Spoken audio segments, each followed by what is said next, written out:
A passing waiter noticed that his glass was empty and came back with a gin bottle. He took up his glass and sniffed at it. The stuff grew not less but more horrible with every mouthful he drank. But it had become the element he swam in.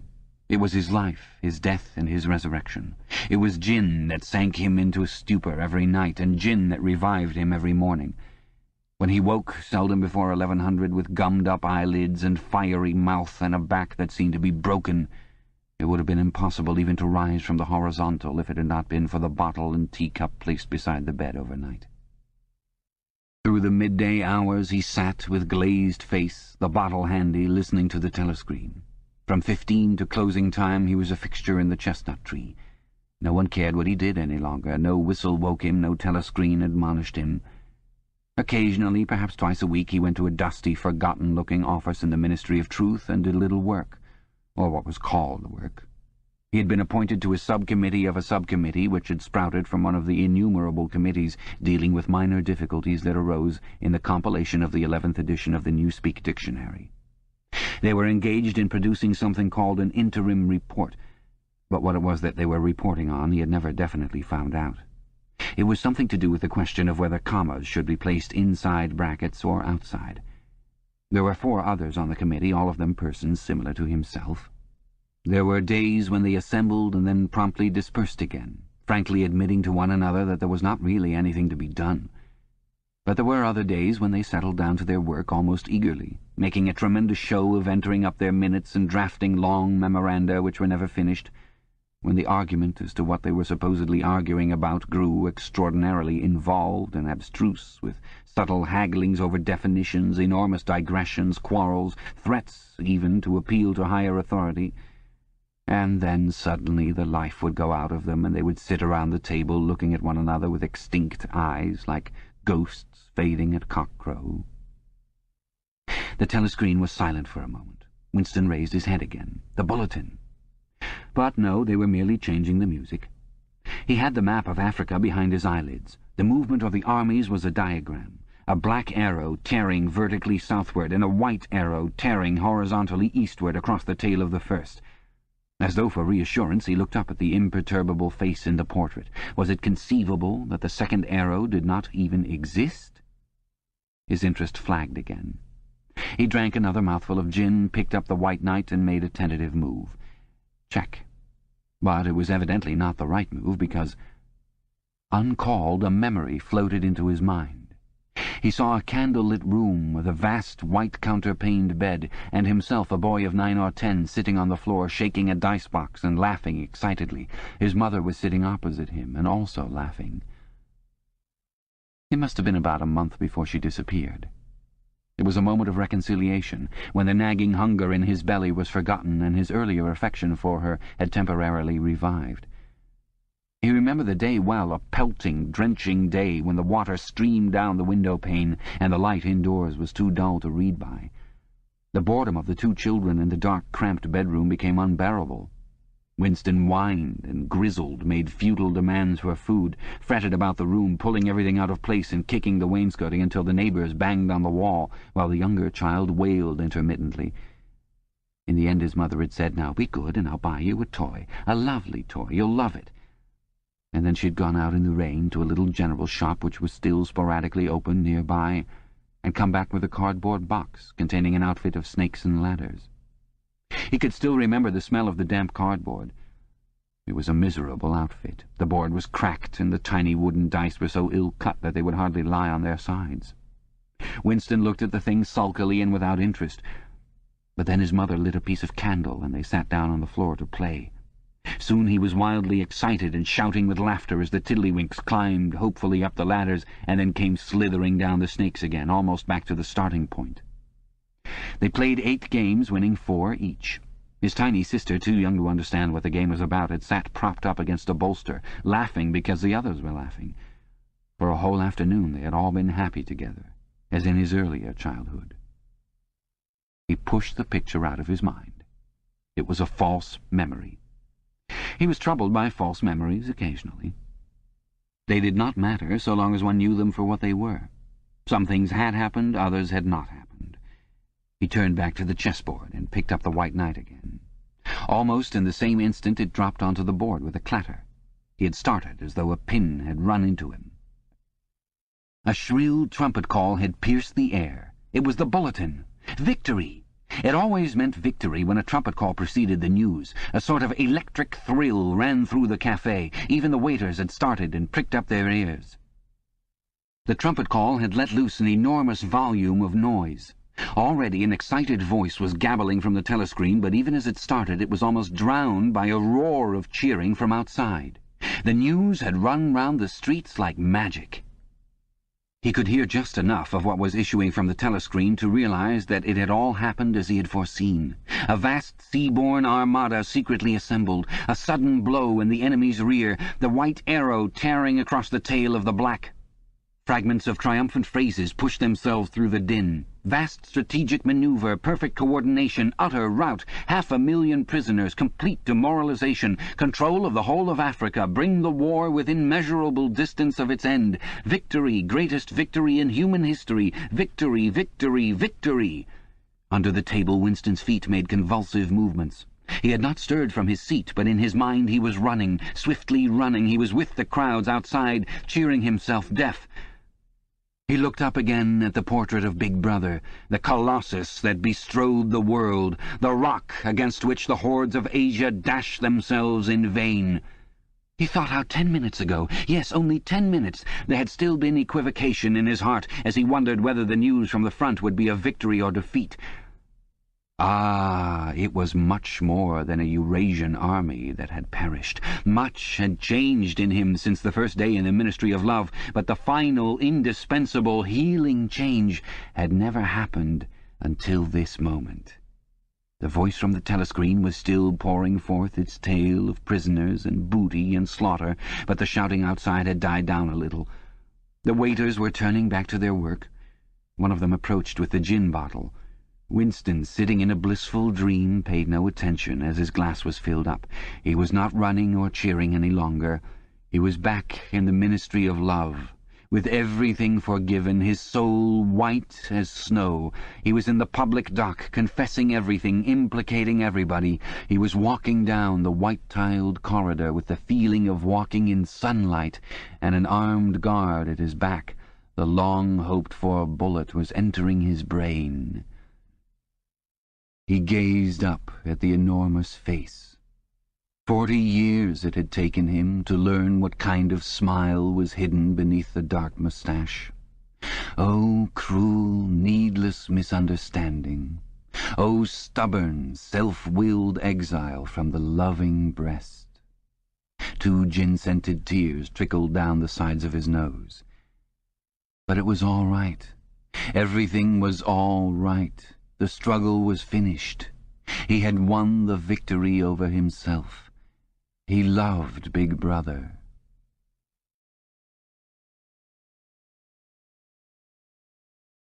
The End. You have been listening to 1984 by George Orwell, narrated by Frank Muller. Orwell includes an appendix explaining the principles of Newspeak, and which we present here. Newspeak was the official language of Oceania and had been devised to meet the ideological needs of Ingsoc, or English Socialism. In the year 1984, there was not as yet anyone who used Newspeak as his sole means of communication, either in speech or writing. The leading articles in the Times were written in it, but this was a tour de force which could only be carried out by a specialist. It was expected that Newspeak would have finally superseded Oldspeak, or Standard English as we should call it, by about the year 2050. Meanwhile it gained ground steadily, all party members tending to use Newspeak words and grammatical constructions more and more in their everyday speech. The version in use in 1984 and embodied in the 9th and 10th editions of the Newspeak Dictionary was a provisional one, and contained many superfluous words and archaic formations which were due to be suppressed later. It is with the final, perfected version, as embodied in the 11th edition of the dictionary, that we are concerned here. The purpose of Newspeak was not only to provide a medium of expression for the world view and mental habits proper to the devotees of Ingsoc, but to make all other modes of thought impossible. It was intended that when Newspeak had been adopted once and for all, and Old Speak forgotten, a heretical thought, that is, a thought diverging from the principles of Ingsoc, should be literally unthinkable, at least so far as thought is dependent on words. Its vocabulary was so constructed as to give exact and often very subtle expression to every meaning that a party member could properly wish to express, while excluding all other meanings and also the possibility of arriving at them by indirect methods. This was done partly by the invention of new words, but chiefly by eliminating undesirable words and by stripping such words as remained of unorthodox meanings, and so far as possible of all secondary meanings whatever. To give a single example, the word free still existed in Newspeak, but it could only be used in such statements as, "This dog is free from lice," or "This field is free from weeds."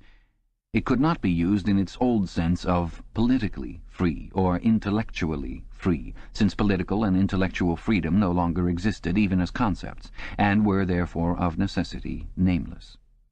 Quite apart from the suppression of definitely heretical words, reduction of vocabulary was regarded as an end in itself, and no word that could be dispensed with was allowed to survive. Newspeak was designed not to extend but to diminish the range of thought, and this purpose was indirectly assisted by cutting the choice of words down to a minimum.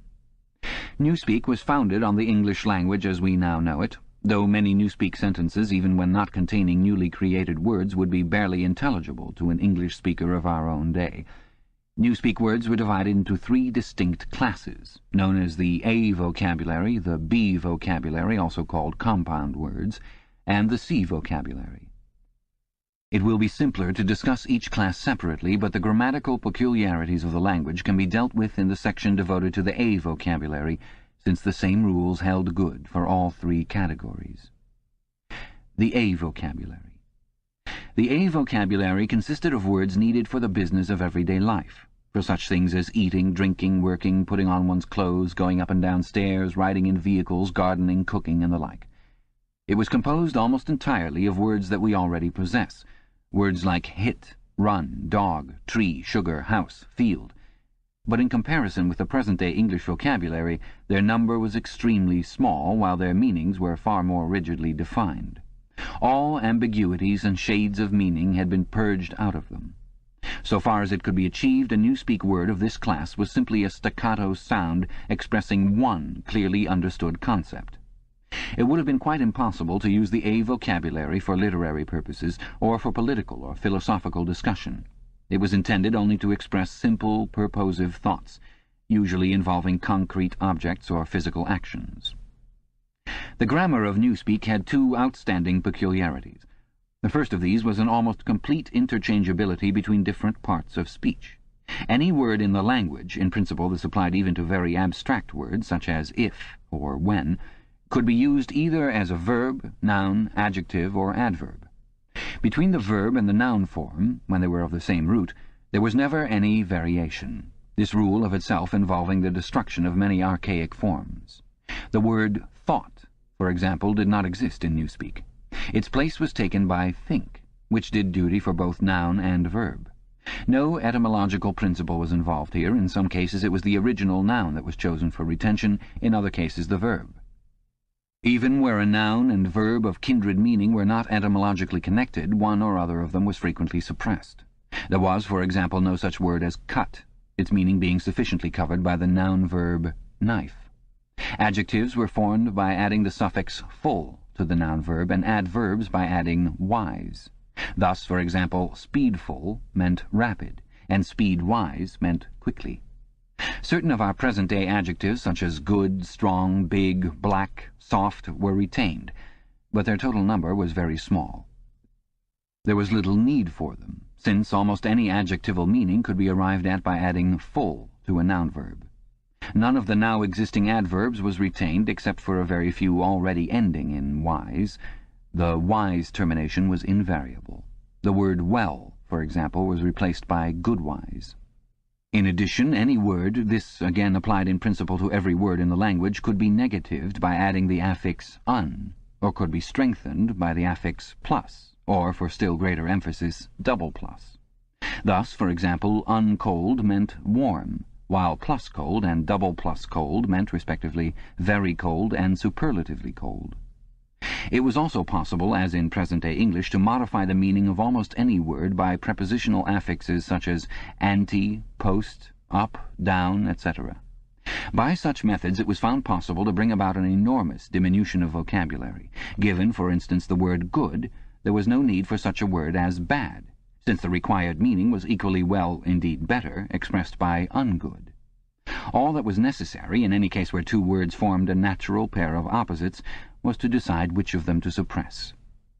Dark, for example, could be replaced by unlight, or light by undark, according to preference. The second distinguishing mark of Newspeak grammar was its regularity. Subject to a few exceptions, which are mentioned below, all inflections followed the same rules. Thus, in all verbs, the preterite and the past participle were the same, and ended in ed. The preterite of steal was stealed. The preterite of think was thinked, and so on throughout the language, all such forms as swam, gave, brought, spoke, taken, etc. being abolished. All plurals were made by adding s or es, as the case might be. The plurals of man, ox, life were mans, oxes, lifes. Comparison of adjectives was invariably made by adding er, est, good, gooder, goodest, irregular forms and the more, most formation being suppressed. The only classes of words that were still allowed to inflect irregularly were the pronouns, the relatives, the demonstrative adjectives, and the auxiliary verbs. All of these followed their ancient usage, except that whom had been scrapped as unnecessary, and the shall, should tenses had been dropped, all their uses being covered by will and would. There were also certain irregularities in word formation arising out of the need for rapid and easy speech. A word which was difficult to utter or was liable to be incorrectly heard was held to be ipso facto a bad word. Occasionally, therefore, for the sake of euphony, extra letters were inserted into a word, or an archaic formation was retained. But this need made itself felt chiefly in connection with the B vocabulary. Why so great an importance was attached to ease of pronunciation will be made clear later in this essay. The B vocabulary. The B vocabulary consisted of words which had been deliberately constructed for political purposes, words, that is to say, which not only had in every case a political implication, but were intended to impose a desirable mental attitude upon the person using them. Without a full understanding of the principles of Ingsoc, it was difficult to use these words correctly.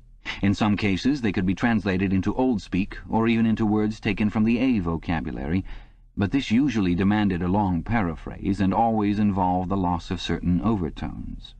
The B words were a sort of verbal shorthand, often packing whole ranges of ideas into a few syllables, and at the same time more accurate and forcible than ordinary language. The B words were, in all cases, compound words. Compound words such as speak right were of course to be found in the A vocabulary, but these were merely convenient abbreviations and had no special ideological color.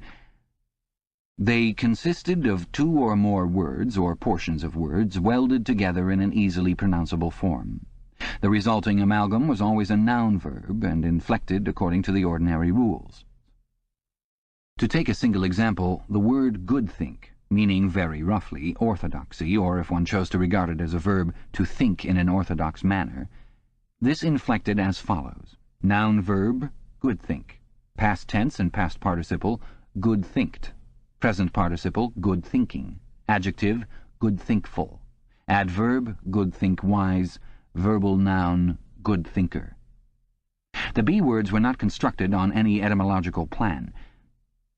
The words of which they were made up could be any parts of speech, and could be placed in any order and mutilated in any way which made them easy to pronounce while indicating their derivation. In the word crime-think, thought-crime, for instance, the think came second, whereas in think-pole, thought-police, it came first, and in the latter word police had lost its second syllable. Because of the greater difficulty in securing euphony, irregular formations were commoner in the B vocabulary than in the A vocabulary. For example, the adjectival forms of many-true, many-pax, and many-love were, respectively, many-truthful, many-peaceful, and many-lovely, simply because truthful, paxful, and loveful were slightly awkward to pronounce. In principle, however, all B words could inflect, and all inflected in exactly the same way. Some of the B words had highly subtilized meanings, barely intelligible to anyone who had not mastered the language as a whole. Consider, for example, such a typical sentence from a Times leading article as "Old thinkers unbellyfeel Ingsoc." The shortest rendering that one could make of this in old speak would be, "Those whose ideas were formed before the Revolution cannot have a full emotional understanding of the principles of English Socialism." But this is not an adequate translation. To begin with, in order to grasp the full meaning of the Newspeak sentence quoted above, one would have to have a clear idea of what is meant by Ingsoc. And, in addition, only a person thoroughly grounded in Ingsoc could appreciate the full force of the word bellyfeel, which implied a blind, enthusiastic acceptance difficult to imagine today, or of the word oldthink, which was inextricably mixed up with the idea of wickedness and decadence. But the special function of certain Newspeak words, of which oldthink was one, was not so much to express meanings as to destroy them.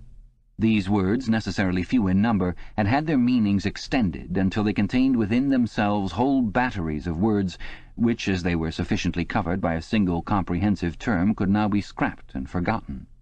The greatest difficulty facing the compilers of the Newspeak dictionary was not to invent new words, but, having invented them, to make sure what they meant, to make sure, that is to say, what ranges of words they cancelled by their existence. As we have already seen in the case of the word free, words which had once borne a heretical meaning were sometimes retained for the sake of convenience, but only with the undesirable meanings purged out of them. Countless other words, such as honor, justice, morality, internationalism, democracy, science, and religion, had simply ceased to exist. A few blanket words covered them, and in covering them abolished them. All words grouping themselves round the concepts of liberty and equality, for instance, were contained in the single word crimethink, while all words grouping themselves round the concepts of objectivity and rationalism were contained in the single word oldthink. Greater precision would have been dangerous. What was required in a party member was an outlook similar to that of the ancient Hebrew who knew, without knowing much else, that all nations other than his own worshipped false gods. He did not need to know that these gods were called Baal, Osiris, Moloch, Ashtaroth, and the like. Probably the less he knew about them, the better for his orthodoxy. He knew Jehovah and the commandments of Jehovah. He knew, therefore, that all gods with other names or other attributes were false gods. In somewhat the same way, the party member knew what constituted right conduct, and in exceedingly vague, generalized terms, he knew what kinds of departure from it were possible. His sexual life, for example, was entirely regulated by the two Newspeak words sex crime, sexual immorality, and good sex, chastity. Sex crime covered all sexual misdeeds whatever. It covered fornication, adultery, homosexuality, and other perversions, and in addition normal intercourse practiced for its own sake. There was no need to enumerate them separately, since they were all equally culpable and, in principle, all punishable by death. In the C vocabulary, which consisted of scientific and technical words, it might be necessary to give specialized names to certain sexual aberrations, but the ordinary citizen had no need of them. He knew what was meant by good sex, that is to say, normal intercourse between man and wife for the sole purpose of begetting children and without physical pleasure on the part of the woman. All else was sex crime. In Newspeak it was seldom possible to follow a heretical thought further than the perception that it was heretical. Beyond that point the necessary words were non-existent. No word in the B vocabulary was ideologically neutral. A great many were euphemisms. Such words, for instance, as joy camp, forced labor camp, or mini-pax, ministry of peace, i.e. ministry of war, meant almost the exact opposite of what they appeared to mean. Some words, on the other hand, displayed a frank and contemptuous understanding of the real nature of oceanic society. An example was prole-feed, meaning the rubbishy entertainment and spurious news which the party handed out to the masses. Other words, again, were ambivalent, having the connotation good when applied to the party, and bad when applied to its enemies. But in addition there were great numbers of words which at first sight appeared to be mere abbreviations, and which derived their ideological colour not from their meaning but from their structure. So far as it could be contrived, everything that had or might have political significance of any kind was fitted into the B vocabulary. The name of every organization, or body of people, or doctrine, or country, or institution, or public building was invariably cut down into the familiar shape, that is, a single easily pronounced word with the smallest number of syllables that would preserve the original derivation. In the Ministry of Truth, for example, the records department, in which Winston Smith worked, was called RecDep. The fiction department was called FicDep. The teleprograms department was called Teledep, and so on. This was not done solely with the object of saving time. Even in the early decades of the 20th century, telescoped words and phrases had been one of the characteristic features of political language, and it had been noticed that the tendency to use abbreviations of this kind was most marked in totalitarian countries and totalitarian organizations. Examples were such words as Nazi, Gestapo, Comintern, Inprecore, Agitprop. In the beginning, the practice had been adopted, as it were, instinctively, but in Newspeak it was used with a conscious purpose. It was perceived that in thus abbreviating a name, one narrowed and subtly altered its meaning by cutting out most of the associations that would otherwise cling to it. The words Communist International, for instance, call up a composite picture of universal human brotherhood, red flags, barricades, Karl Marx, and the Paris Commune. The word Comintern, on the other hand, suggests merely a tightly knit organization and a well-defined body of doctrine. It refers to something almost as easily recognized and as limited in purpose as a chair or a table. Comintern is a word that can be uttered almost without taking thought, whereas Communist International is a phrase over which one is obliged to linger, at least momentarily. In the same way, the associations called up by a word like Minitrue are fewer and more controllable than those called up by Ministry of Truth. This accounted not only for the habit of abbreviating whenever possible, but also for the almost exaggerated care that was taken to make every word easily pronounceable. In Newspeak, euphony outweighed every consideration other than exactitude of meaning. Regularity of grammar was always sacrificed to it when it seemed necessary, and rightly so, since what was required, above all for political purposes, were short, clipped words of unmistakable meaning, which could be uttered rapidly and which roused the minimum of echoes in the speaker's mind. The words of the B vocabulary even gained in force from the fact that nearly all of them were very much alike. Almost invariably these words, goodthink, minipax, prolfeed, sex crime, joy camp, ingsoc, bellyfeel, thinkpole, and countless others, were words of 2 or 3 syllables, with the stress distributed equally between the first syllable and the last. The use of them encouraged a gabbling style of speech, at once staccato and monotonous, and this was exactly what was aimed at. The intention was to make speech, and especially speech on any subject not ideologically neutral, as nearly as possible independent of consciousness.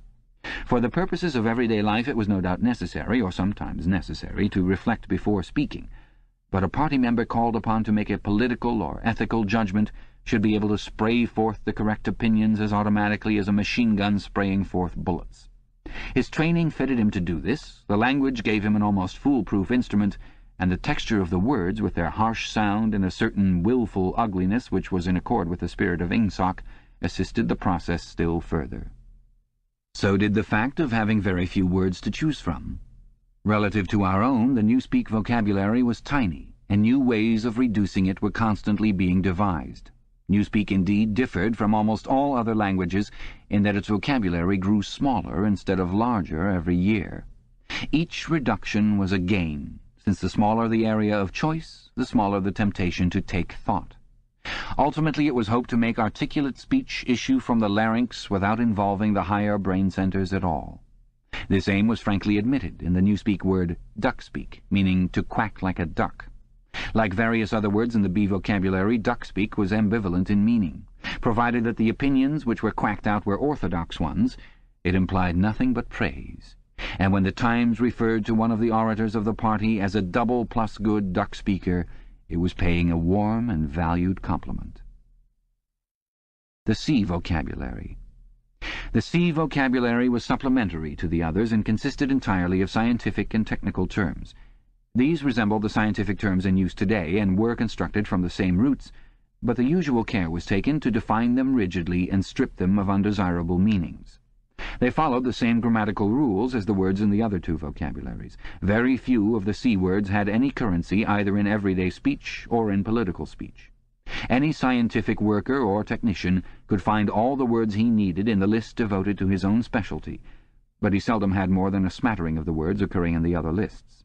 Only a very few words were common to all lists, and there was no vocabulary expressing the function of science as a habit of mind or a method of thought, irrespective of its particular branches. There was, indeed, no word for science, any meaning that it could possibly bear being already sufficiently covered by the word Ingsoc. From the foregoing account, it will be seen that in Newspeak the expression of unorthodox opinions above a very low level was well nigh impossible. It was, of course, possible to utter heresies of a very crude kind, a species of blasphemy. It would have been possible, for example, to say, "Big Brother is ungood." But this statement, which to an orthodox ear merely conveyed a self-evident absurdity, could not have been sustained by reasoned argument because the necessary words were not available. Ideas inimical to Ingsoc could only be entertained in a vague, wordless form, and could only be named in very broad terms which lumped together and condemned whole groups of heresies without defining them in doing so. One could, in fact, only use Newspeak for unorthodox purposes by illegitimately translating some of the words back into Old Speak.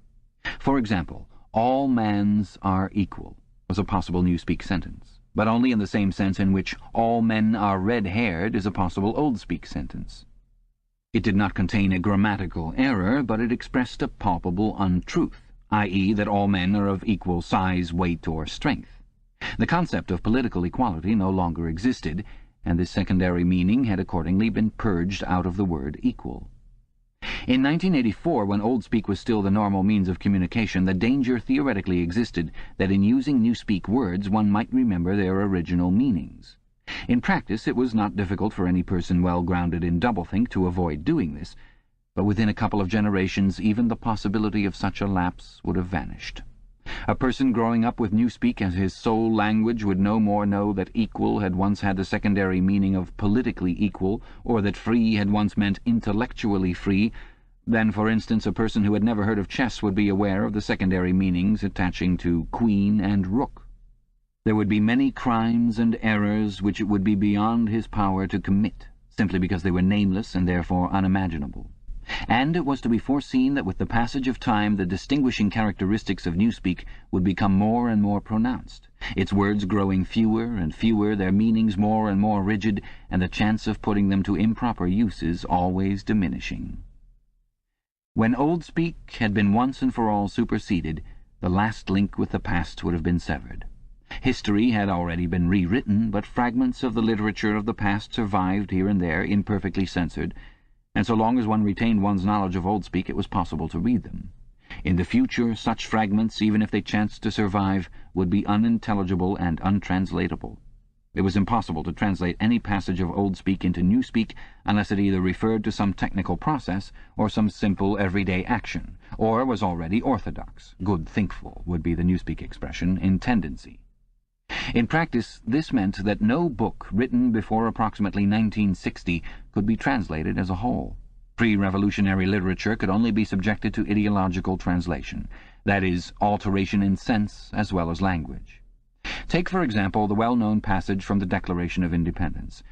"We hold these truths to be self-evident, that all men are created equal, that they are endowed by their Creator with certain inalienable rights, that among these are life, liberty, and the pursuit of happiness, that to secure these rights governments are instituted among men deriving their powers from the consent of the governed, that whenever any form of government becomes destructive of those ends, it is the right of the people to alter or abolish it, and to institute new government." It would have been quite impossible to render this into Newspeak, while keeping to the sense of the original. The nearest one could come to doing so would be to swallow the whole passage up in the single word, crime-think.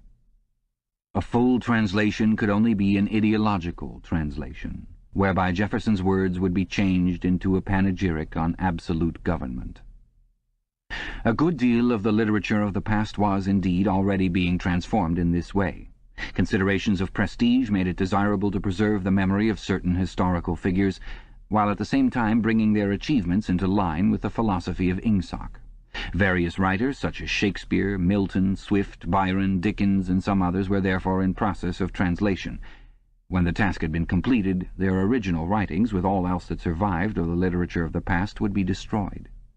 These translations were a slow and difficult business, and it was not expected that they would be finished before the first or second decade of the 21st century. There were also large quantities of merely utilitarian literature, indispensable technical manuals and the like, that had to be treated in the same way. It was chiefly in order to allow time for the preliminary work of translation that the final adoption of Newspeak had been fixed for so late a date as 2050. This concludes the appendix. George Orwell died in 1950 at the age of 47 of a neglected lung ailment, leaving behind a large body of work. Available unabridged from recorded books is Orwell's first book, the largely autobiographical Down and Out in Paris and London.